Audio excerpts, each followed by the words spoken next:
দ্বিগু সমাসের মধ্যে সমষ্টি বুঝাবে বা সমন্বিত রূপটা বুঝাবে, আর বহুব্রীহি সমাসের মধ্যে সমন্বিত রূপটা বাদ দিয়ে কোনো ব্যক্তি বা বস্তুকে হচ্ছে প্রাধান্য দিবে। আসসালামু আলাইকুম। বাংলায় এমনিতেই কঠিন, এর মধ্যে সবচেয়ে কঠিন টপিক হচ্ছে সমাস।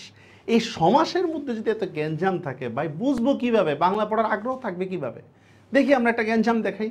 গ্যাঞ্জামের টপিকটার নামই হচ্ছে সংখ্যাবাচক বহুব্রীহি আর দ্বিগু সমাসের মধ্যে পার্থক্য।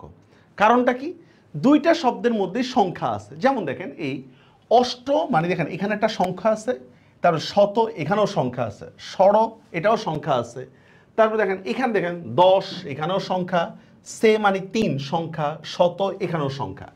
তো দেখেন মানে এগুলো নাকি এক একটা এক এক রকম সমাস, মানে সেম চেহারা, সেম বডি, সেম সব কিছুই সেম, ওই যে সেম সেম বাট ডিফারেন্ট এই টাইপের। হ্যাঁ, দেখতে সব একরকম, অথচ এক একটা নাকি এক এক ধরনের সমাস। এইটা কোনো কথা?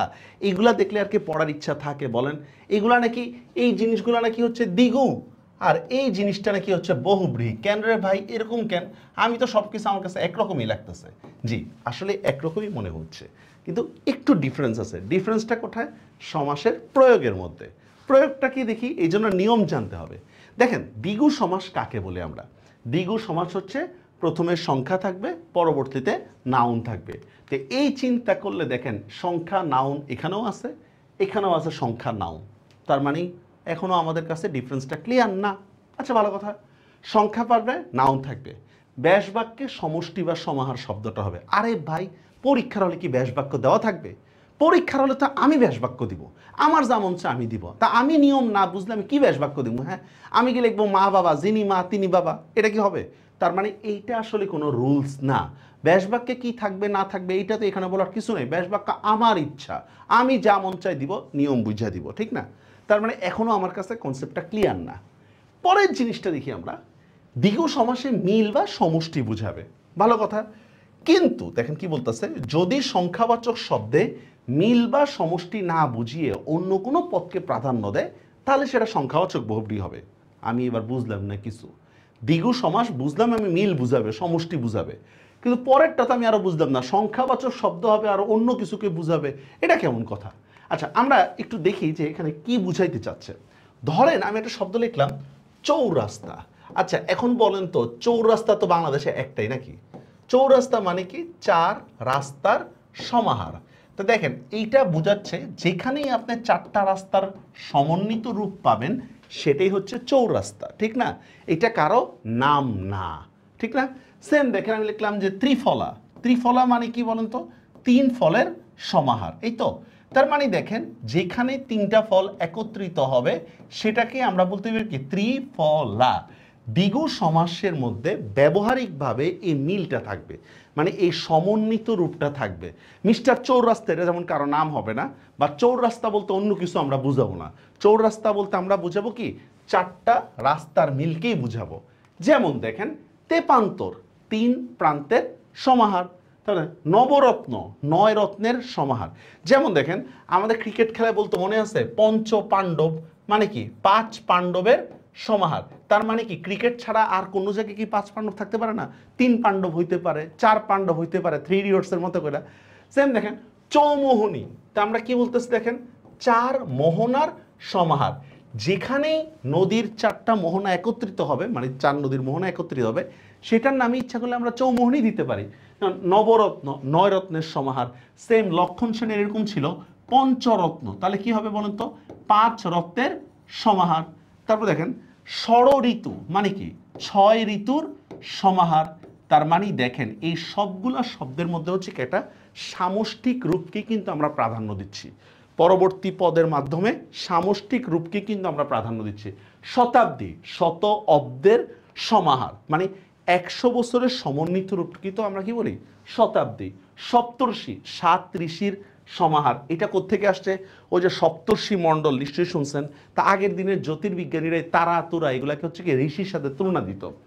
চৌরাস্তা, 4 রাস্তার সমাহার। ত্রিলোক, 3 লোকের সমাহার। তাহলে মূল কথাটিকে আমার এখানে এটা হচ্ছে দ্বিগু সমাস কি বুঝাচ্ছে? আমার সমষ্টি বুঝাবে। সমষ্টি না বুঝালে কিন্তু দ্বিগু সমাস হবে না। কখন সমষ্টি হবে বা না হবে সেটা আমাকে বুঝে নিতে হবে। যেমন দেখেন একটা উদাহরণ দিই, এখানের মধ্যেই আমি একটা শব্দ লিখলাম শতাব্দী। তো শতাব্দী বলতে আপনি কি বুঝতেছেন বলেন তো? এটা কি একটা সমষ্টি বুঝাচ্ছেন।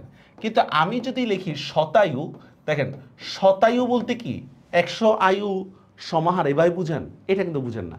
শতায়ু বলতে কোনো একটা ব্যক্তিকে বোঝাচ্ছে। তার মানে এটাই বোঝাচ্ছে যে দেখতে এক হইলেই কিন্তু বিষয়টা যে এক এমন না। আচ্ছা, এবার আসেন বহুব্রীহিতে কি বলতেছে দেখেন। বহুব্রীহি সমাসের মধ্যে সমস্ত পদের সংখ্যাপদ হয়ে কাকে বুঝাবে? কোনো ব্যক্তি বা বস্তুকে বুঝাবে। কোনো ব্যক্তি বা বস্তুকে বুঝাবে। এখানে সমষ্টিটা প্রাধান্য পাবে না। যেমন দেখেন সেতার, সেতার মানে কি? 3 তার জার।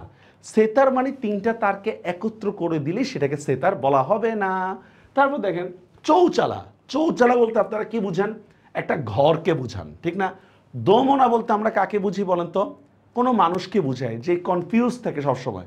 দশানন বলতে কিন্তু 10টা মাথাকেই বুঝাই না, আমরা রাবণকে বুঝাই। তার মানে দেখেন এখানে সমষ্টির দিকটা বাদ দিয়ে কোনো নির্দিষ্ট ব্যক্তি বা বস্তুর প্রতি ইঙ্গিত করতেছে। কথাটা কি বুঝতে পারছেন? সেটাই হচ্ছে বহুব্রীহি। দ্বিগু সমাসের মধ্যে সমষ্টি বুঝাবে বা সমন্বিত রূপটা বুঝাবে, আর বহুব্রীহি সমাসের মধ্যে সমন্বিত রূপটা বাদ দিয়ে কোনো ব্যক্তি বা বস্তুকে হচ্ছে প্রাধান্য দিবে। যেমন দেখেন এই যে এটা হচ্ছে চৌচালা। চৌচালা বলতে কিন্তু 4টা চাল একত্র করে দিলে কিন্তু সেটাকে চৌচালা আমরা বলি না, বিশেষ ধরনের ঘর। দশানন বলতে কিন্তু আমরা রাবণকে বুঝাই। তার মানে আপনি 10টা মাথা লাগাইলে আপনারা কিন্তু দশানন বলা হবে না। সেম দেখেন সেতার বলতে কিন্তু আমরা বিশেষ ধরনের বাদ্যযন্ত্রকে বুঝাই। ঠিক আছে, আপনি 3টা তার একত্র করে দিলাম, মনে করেন যে কারেন্টের তার একত্র করে দিলাম, এটাকে কিন্তু সেতার বলা হচ্ছে না।